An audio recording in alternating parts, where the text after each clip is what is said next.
Hey guys, what's going on? If you click this video, welcome, thank you for coming to the channel. I'm going to be here talking about motorcycles. It's that time of year now.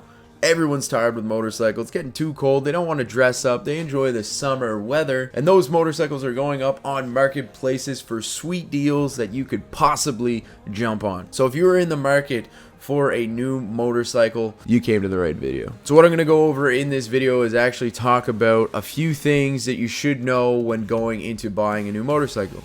I personally have a 1984 650 Nighthawk. It's got almost 40,000 kilometers on it. My family's actually owned the bike since it was actually originally bought in 1984. Now that being said, my bike looks great from afar. It is a sweet looking rig. Hondas are always a great buy in my personal experience and my biasness, I guess. But from afar, as you guys can see, she looks mint. Yeah, not so much, right? Yeah, so obviously over the years, I've taken... So obviously my bike looks like it needs some TLC, and that is totally understandable. I have been neglecting that thing for the last 3 years because I've been busy. Now, a lot of times, motorcycle riders sell their bikes when they get to the point where they need to put that TLC time in. They don't want to change things over. They don't want to change parts. Maybe they possibly don't want to even invest their time in it. They had fun with it. And that's where you guys can get those sweet deals if you're handy and just want to put a little extra time in to have a sweet ride during the summer.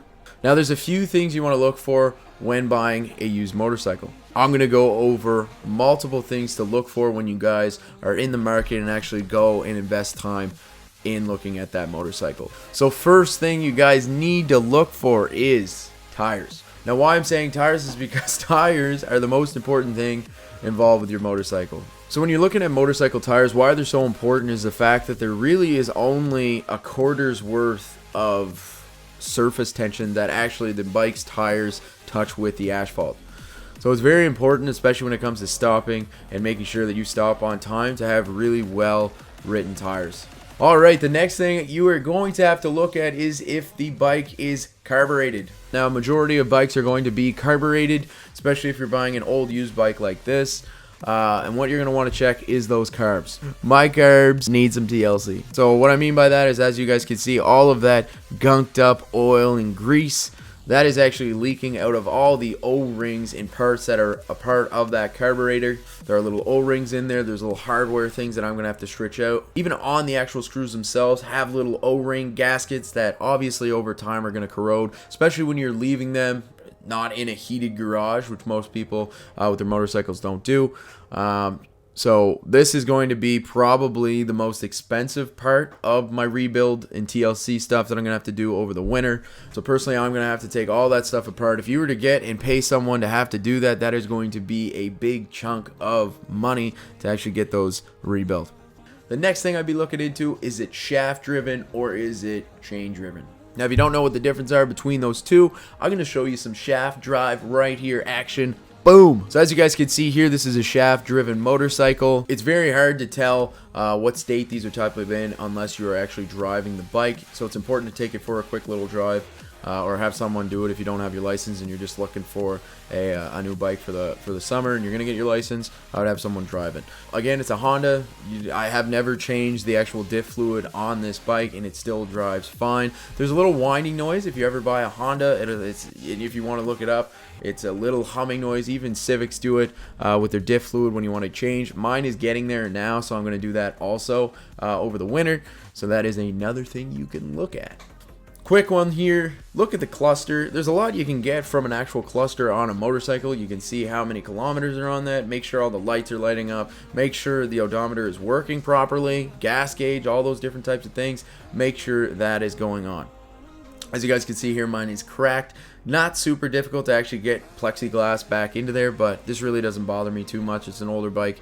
It's not an expensive bike, but good thing to look for. Alright, number 5. I'd move your way to the old handlebars. So if you guys move to the handlebars, obviously check to make sure to see if there is a mechanical clutch or a hydraulic clutch. You'll notice that a hydraulic clutch actually has these little reservoirs beside the clutch and the front brake. They have a fluid that actually stays in there just like your car, exact same thing. It's not a mechanical aspect of it. It actually is just all hydraulic, just like your brakes if you have a newer vehicle in your car. Now if it is hydraulic, as you guys can see here, sometimes the gaskets go bad, which mine have been, and I need to get those fixed.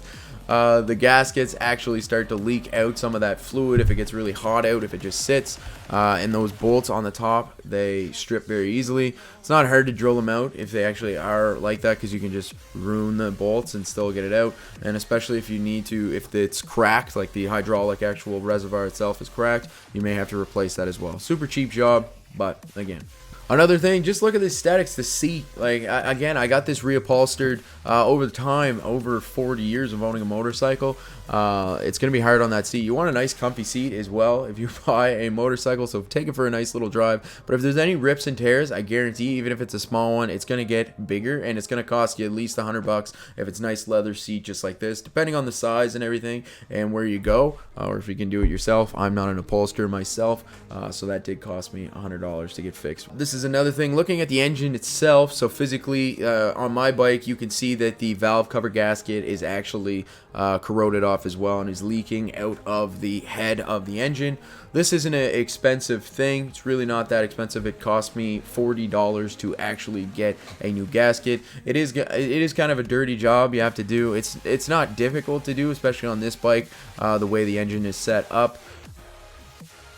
Now, as you can see, like, I've been driving my bike and there's still some spider webs on it, so that doesn't mean that the bike hasn't been driven, but it is a way that maybe the owner doesn't take well care of their bike, which isn't great. I obviously been neglecting the crap out of my bike, which isn't great, but it's definitely something to look into and have a conversation with the seller about. Lastly, I would do a once over of the entire bike. There's a lot of rubber parts on a motorcycle that corrode over time, so looking at those parts to see if, you know, there's quick fixes. I use duct tape on the back of my signal lights because it is corroded off and I need to get a new one. My front is actually all corroded off and I actually took it off myself, so you'll notice that I don't have a front blinker. There's a few things that you guys got to look into to make sure that you're not missing out on any of those different types of parts. There are deals to be made out there for everyone, and you just got to go look for them and ask the right questions. So I hope this video helped you. I hope you guys get a good deal, especially coming in these October and November months. It's the best time to buy a motorcycle for sure. If this video did help you guys, make sure you leave a like down below. I'm going to try to make more videos here and there. I'm going to make some videos about this bike's TLC over the winter. I don't really have a nice spot to do it in, but I'm going to make it work for you guys. So as always, let's play it up with some music.